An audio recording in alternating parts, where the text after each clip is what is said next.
All right, I finished Ender's Game. Did not like it, really.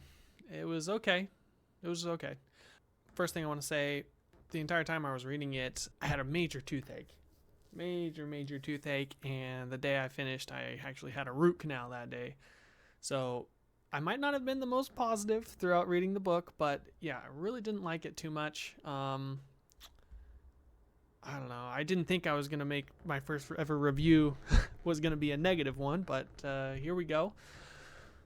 I didn't like the battle school. It was just kind of boring. I didn't find it very interesting. The game, that they play in the arena, I just had a really hard time visualizing what was actually supposed to be happening. In certain parts of the book, they're describing all these maneuvers they're doing, and I'm just like, I just can't visualize it. So it was just not fun to read, really. It went on way too long. The whole battle school, it was like 3/4 of the book, I feel like. Um, just way too long. Ender's just good at everything. If he's not doesn't pick it up immediately, it's like one maybe two lessons later, he's just like the pro at it, which is fine. He's a super genius, genetically gifted person, so that's makes sense to a certain extent. But it just wasn't very fun to read. I don't know. It just did not pump me up. I was just like reading it just to really finish the book. God, that sounds pretty harsh, but that's just how I felt. I don't know. It was just not for me, really. They have all these characters that like his friends and stuff like that, but they don't develop any of them. It just maybe Bean is the one that's most developed, but I don't know, they don't give you time with them. No way to get to know them. Just it's just, oh, they work together on, these missions, so they were loyal to Ender. That's really all they said. Maybe some stuff with Bean, going a little bit into his backstory, kind of. There's a little bit of development there of them bonding, but it was just, yeah, I don't know. The characters were just not that good. Like, no character am I super pumped on. Like, oh yeah, this character was so awesome. Like, it just didn't give me good character work, and that's what I like in a lot of my books. And speaking of characters, Peter, I don't know why they had to add this whole other subplot of them taking over the government. I, it just didn't even matter by the end of the book. It wasn't. I mean, it was interesting. If maybe that was the whole focus of the book, I could see that being kind of interesting.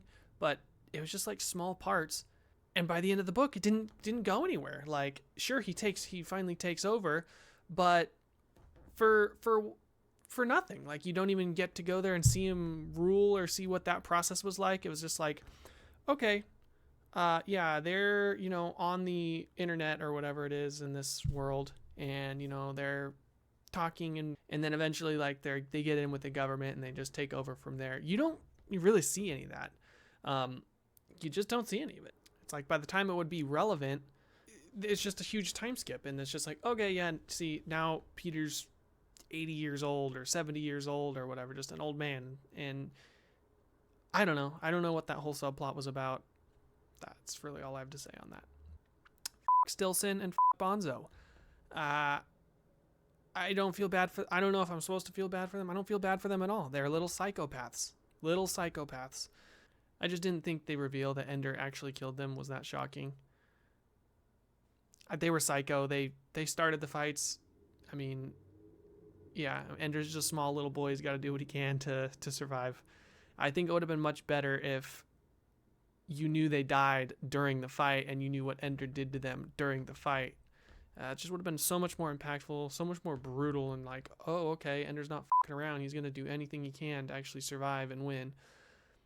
I just, the way they had it, where like you thought they just got hurt and they went home, and then, oh, 3/4 through the book, no, they actually died. It's like, by that point, it like doesn't even matter. You're like, oh, okay, like, why, why wasn't that revealed earlier? So I don't know. That was a little interesting. They deserve to die. I'm not sure if I was supposed to feel bad that they died or the Ender killed them, but they were psychos, so sorry. Twist was fun. I didn't know what the twist was, but I knew there was a twist going in there. So throughout the book, I was just like, ooh, like thinking about, oh, maybe it's gonna be this, maybe it's gonna be that, maybe it's gonna be this. So I didn't know what the twist was until it happened, but I pretty much guessed it when they started the last battle, when it was his graduation. I was like, okay, I see what's happening here. I couldn't tell you if I would have found it more impactful if I didn't know there was a twist versus knowing there was a twist but not knowing what it was. I don't know. But it was fun, you know. It was like, ooh, that's pretty crazy. I don't like long time skips as a plot device to like move the story forward, and there were a lot of those in this. I feel like, especially at the end, it's like, oh, now this is 5 years. Oh, now we're 4 years later. Oh, 80 years later, you know. I don't know if it's lazy writing, but it's just not very interesting to me. It's just, you know, you're going through the story and then they just, okay, yeah, now it's 4 years later, or now it's, you know, 2 years later, or 6 months later. It's just, I don't know, it's kind of boring. I want to be in the story when I'm reading the story. I think the buggers, they weren't a bad enemy, but they were so distanced the entire time that I didn't really feel any certain way about them. So when they got destroyed, it's like, okay, like, yeah, duh, like, destroy them. They came here and killed billions of humans, like, or millions or whatever, however many they killed. It's like, yeah, kill them, you know, around and find out. You didn't really care about them until after the end of the book, when, you know, Ender's getting all his messages and stuff like that, this was the coolest part of the book, is you're learning more about the aliens. You know, Ender's getting all these mysterious messages about what happened. You know, they were hoping we would forgive them, but we didn't, obviously. That was just the best part of the book, you know, learning that they felt remorse and that they knew we were coming and they were hoping we were going to kind of forgive them in a certain way. But obviously we didn't. That was the best. That's where you're like, ooh, that's pretty fucking rough. Yeah, that's when it got good. I thought, you know, the last 40 pages or whatever it is, you know, Ender discovering they've been talking to him, you know, through the game, or learning about him through the game, and he's learning about them. That was just the most interesting. You know, he finds the little pupa and he has to decide if he's gonna go, you know, plant it somewhere and let them repopulate. That's a fun little conundrum. Do you let the pupa hatch and possibly doom humanity and hope, you know, the aliens will forgive you, or do you just say, yeah, sorry, you're done, and not? It's interesting. It's an interesting little thought experiment. I might read the next one, Speaker for the Dead. That whole title, the best part of the book was when Ender was Speaker for the Dead. It was, you know, that was the coolest, most interesting part of the book for me. So with the next book being called Speaker for the Dead, maybe there's something, maybe they go more into that, and I'll actually like that one more.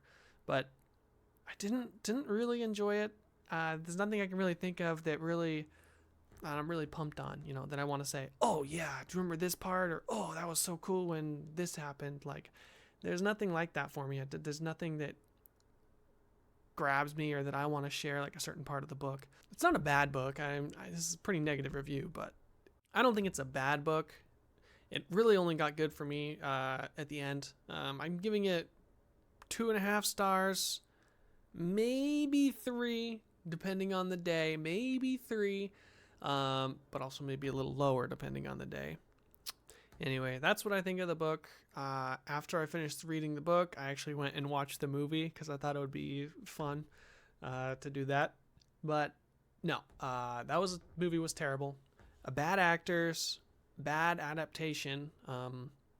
They should have aged everyone up, probably 5 years. The book, I couldn't take the kids seriously. The movie, very much so. I could not take all these kids seriously. It just would have made the movie so much better. Watching these kids try and have serious drama, they just can't do it. They just don't have the acting chops to pull it off. It just made it feel way, way more cheesy than it should have. Which I guess is Ender's Game a YA book? I never thought of that. Is Ender's Game YA? I always assumed it was for the grown-ups that kids could read, but wow, that might change. No, that doesn't change anything, but damn, I never really thought of it being YA. Let me know in the comments if Ender's Game is a YA book. I I'm actually really curious now. What was I talking about? They should have aged everyone up. It would have been much better if the people were older, 15, 16 years old, maybe even older in the movie. I just would have been able to take it way more seriously, and I think the movie would have been better. I don't think the movie would have made any sense if you haven't read the book. There were just so many like skips and random jumps, and then suddenly they're in other places, and like, you know, having just come off reading the book, I'm like, oh, okay, this is that part, so this is where they are. But I don't know, it was weird how they had it cut. It just did not make any sense. They were just always in so many different places. They did a good job, I thought, adapting the mind game thing that Ender plays on his little, well, his computer. They call it a desk, I think, in the book, but the fever dream nature of the mind game, because reading it, you're like, okay, you know, he's going through, you know, doing the giant's drink and all that sort of stuff, and then like he kills it, and then he just suddenly transforms, and he just goes to this other spot, and you're like, all right, I guess that's making sense. But they pull it off in the movie. You know, it's like a 3D CGI thing. And yeah, they actually do that. That's like, okay, yeah, you finish the giant's drink, and then you, oh, now we're here. And then they morph everything together in like a really weird way. But it's pretty much exactly how I imagine it in my mind when I was reading it in the book. So they did a really good job on that.